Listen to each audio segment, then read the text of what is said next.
My name is Lenora Quinn, and at 68, I thought I had seen it all. Calm, deliberate, and careful by nature. I had spent my life keeping the household together, supporting my late husband's ambitions, and raising our daughter with quiet dedication. Today, however, I felt every ounce of my composure slipping as I walked into Rose Albright's office in downtown Charleston.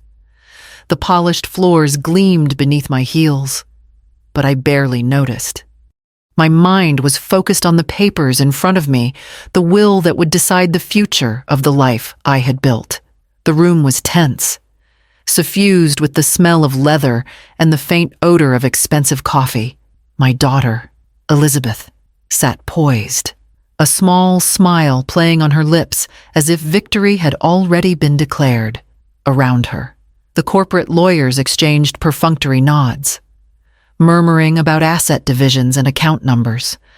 My heart sank as I realized the extent of her triumph: $35 million in companies, estates on the coast, luxury cars, and investments all hers. And then Rose reached for me. Finally turning her gaze in my direction, she handed me a yellowed, dusty envelope, its weight almost mocking in my hands. I stared at it, willing it to be heavier, meaningful, but my daughter chuckled under her breath, and I felt invisible, reduced to a mere observer in my own life. The lawyers moved on, discussing wire transfers and property deeds as if I weren't sitting there at all. I clutched the envelope to my chest, feeling its thin, fragile edges press into my palms. I walked out of the office in silence, the weight of 45 years of love and sacrifice pressing down on me. The streets of Charleston blurred around me, but the envelope remained a tangible link to something my husband had left behind, something I had yet to discover. Tonight, in the quiet of my home, I would open it, and I had no idea that it would change everything. Sitting alone in the quiet of my Charleston home, the dusty envelope still clutched in my hands, memories of a lifetime came flooding back. I remembered the nights I stayed awake, poring over financial statements while Arthur worked late into the night on expansion plans.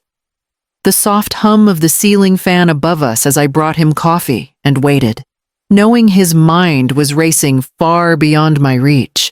I had never complained, never demanded recognition. My world revolved around his ambitions, our home, and raising Elizabeth with the care and attention she deserved. I recalled the mornings I woke before dawn to ensure the household ran smoothly, preparing breakfasts, checking homework, and quietly handling bills so Arthur could leave without worry when he traveled for weeks. I managed every detail at home alone. There were times the banks refused him loans, and I had sold pieces of my own jewelry to help fund the business, never telling a soul. Every sacrifice felt small at the moment, just the natural course of love and partnership. Elizabeth's childhood was filled with lessons and opportunities.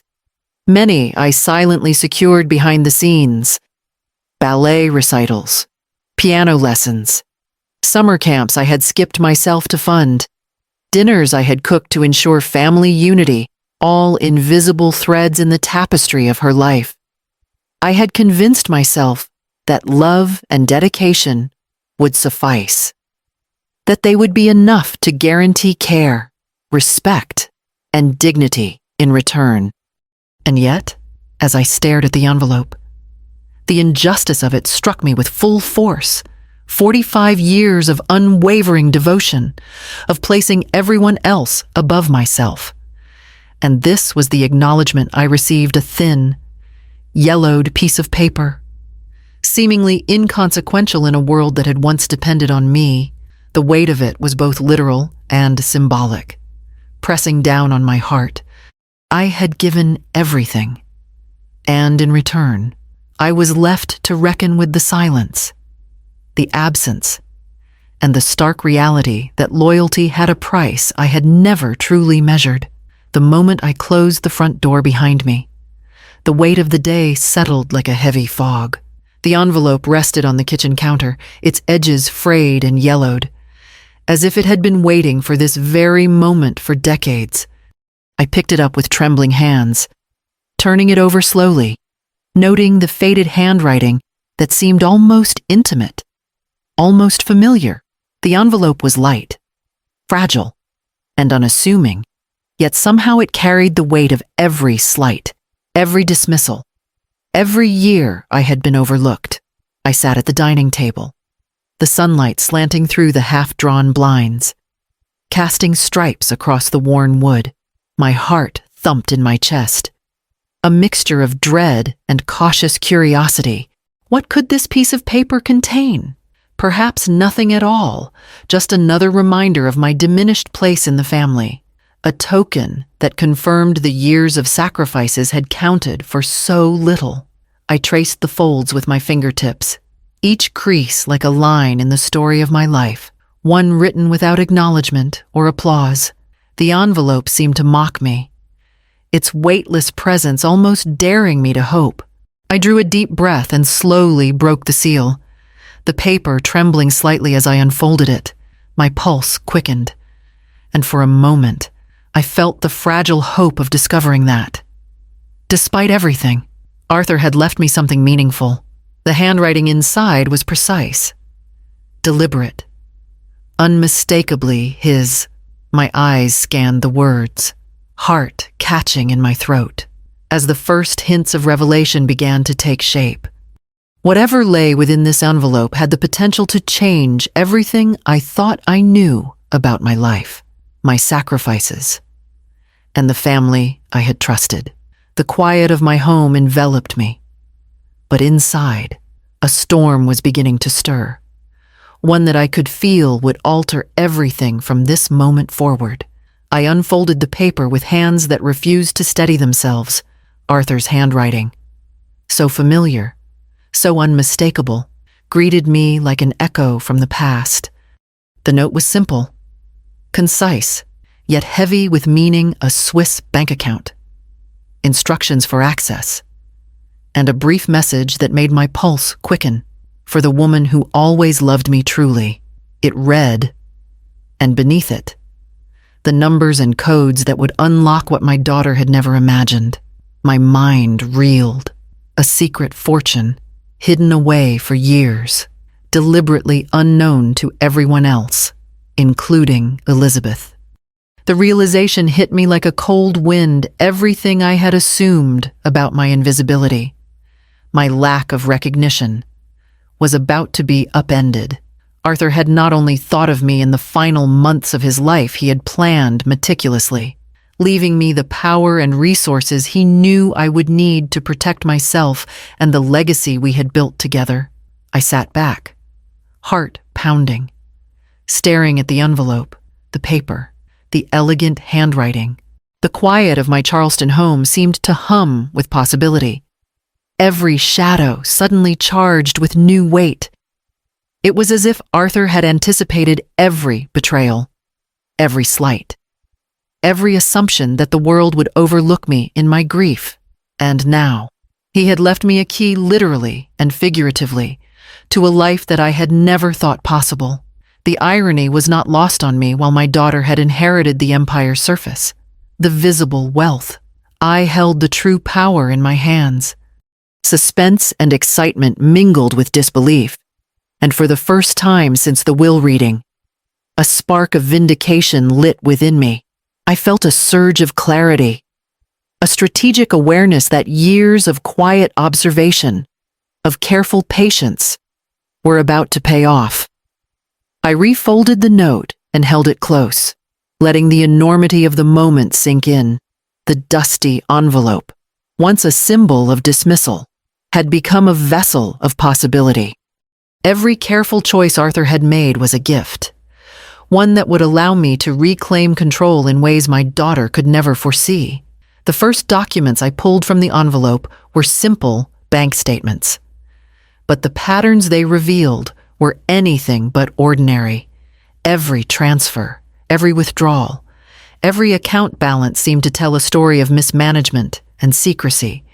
As I traced the numbers, a cold realization settled in Elizabeth had not only inherited my husband's empire, she had been siphoning funds, redirecting investments, and exploiting opportunities for her own gain. The smiles, the polite gestures. The dutiful daughter I had known, all of it now felt like an elaborate mask. I leaned back in my chair, staring at the neat columns of figures, trying to process the betrayal. It wasn't reckless mistakes born of ignorance. These were deliberate choices, decisions made to benefit her while undermining the stability of everything Arthur and I had built. A ledger showed unauthorized asset transfers, and emails revealed carefully orchestrated plans to consolidate control in her name. I felt my stomach tighten as the pattern became clear. She had been planning this for months, perhaps years, quietly reshaping the empire into something that served her ambitions, not the family's legacy. With each new document, my anger simmered, but so did a growing sense of clarity. Arthur had known. Of course, he had seen the subtle manipulations, the hidden agendas, and he had prepared for them. That envelope, once dismissed as trivial, was a key to not only my protection, but also the revelation of truths my daughter thought she could hide. I understood now that the injustice I felt at the will reading was not a single act of cruelty. It was the culmination of patterns I had ignored, or perhaps refused to see.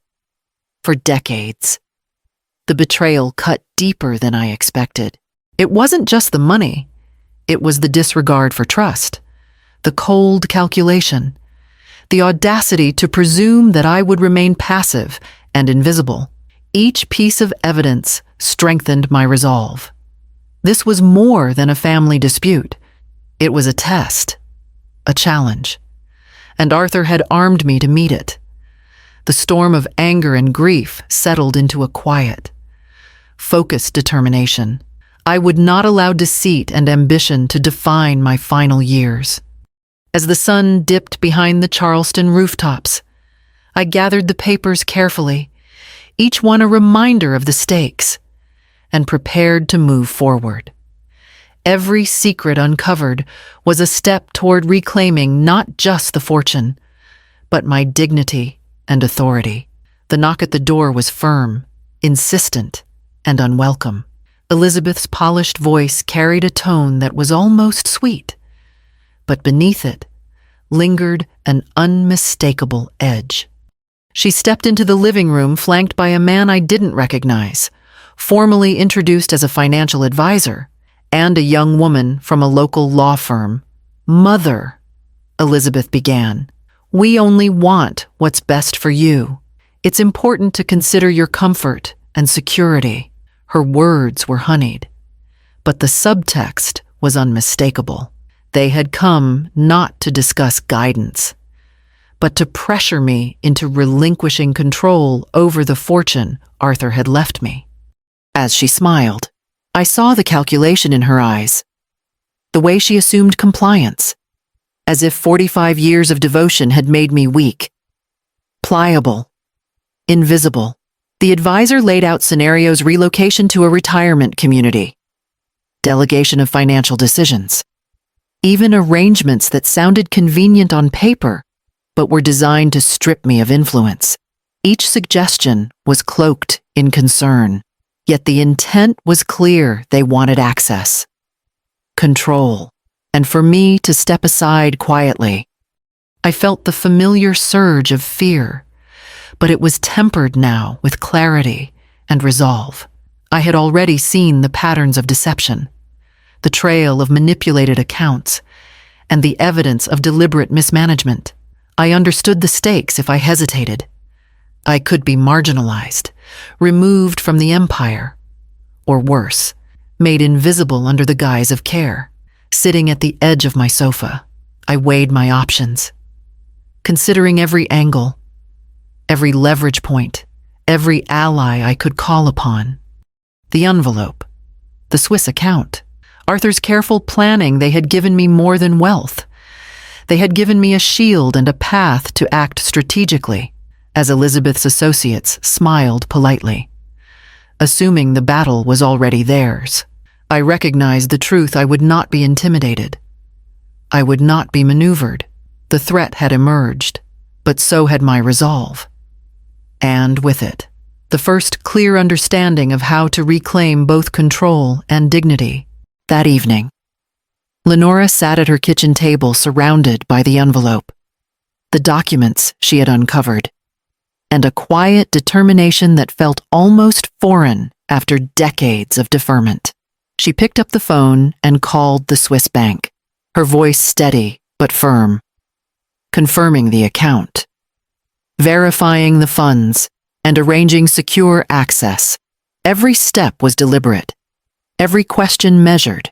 The first piece of her plan was in place. Next came legal counsel. She contacted a trusted attorney, Marcellus Green, who specialized in estate law and corporate oversight. She handed him the documents, explained the threats she was facing, and asked for every protective measure that could be legally enforced. Together, they devised a strategy to safeguard her autonomy, her fortune, and the legacy Arthur had left behind. Security followed. Lenora arranged discreet monitoring of her Charleston home, ensuring she could navigate the coming confrontation without fear. Cameras, professional guards, and secure communication lines gave her a sense of control she hadn't felt in years. Finally, she turned her attention to auditing the family finances. Lenora reviewed transactions, cross-referenced ledgers, and prepared for the eventual confrontation with Elizabeth. Every discrepancy, every irregularity became ammunition for the moment when she would assert authority. As she worked, a strange clarity settled over her. 45 years of supporting Arthur, raising Elizabeth, and managing the household had honed her judgment, patience, and attention to detail. She realized that those same skills, long unrecognized, were her greatest assets now. By the time the Charleston sunset turned the sky to deep orange, Lenora had mapped every possible move, every potential counter, and every pathway to victory. The storm was coming, but for the first time in decades, she was not the powerless observer. She was the strategist, the guardian of her own life and legacy, ready to reclaim both with calculated precision. The next morning, Elizabeth arrived at my Charleston home, impeccably dressed, her posture straight, her smile practiced. She assumed the same air of superiority she always had, convinced I would remain passive. Behind her, a junior associate from her law firm carried a briefcase, the weight of assumed control palpable. I met her in the living room, the Swiss account documents and financial records neatly arranged on the coffee table before me. "Mother," Elizabeth began, voice sweet but edged with expectation. "I thought we could discuss the future together. It's important to make everything smooth and comfortable." I let her words hang for a moment, then leaned forward. "Calm but deliberate, Elizabeth. It seems you've been managing things quite independently," I said, gesturing to the evidence before her. "Tell me, did you think I wouldn't notice the transfers, the misallocated funds, the accounts under your control?" Her smile faltered. The junior associate shuffled papers nervously. But Elizabeth forced composure. I only did what I thought was best for the family," she stammered. I shook my head. "Best for the family," I repeated, my voice steady. "Carrying decades of withheld authority, or best for yourself?" I opened the ledger, pointing to the discrepancies, the carefully documented mismanagement, emails, unauthorized approvals, and strategic diversions all laid bare. Her face drained of color, and the carefully curated composure slipped. "This," I continued, "is not just about money. It's about trust. It's about respect. And it ends today." I reached for the phone and tapped a few buttons. through the line. My attorney confirmed that legal notices were ready, protective measures in place. The control I had quietly assembled over weeks was now enforceable. Elizabeth froze, realizing that the mother she assumed powerless had become the orchestrator of her own justice. She could no longer manipulate, no longer hide behind charm or assumed authority. Every calculated move I had prepared, every strategy Arthur had indirectly guided me to, now positioned me as the one holding true power. The room felt still, charged with the weight of recognition for the first time in decades. Elizabeth understood I was no longer invisible, no longer a passive observer. I was in command, and in that moment, the power that had been stolen from me was finally returned. After Elizabeth left, her composure shattered and her pride humbled. I sank into the chair by the window, feeling the first real weight of relief I had known in months.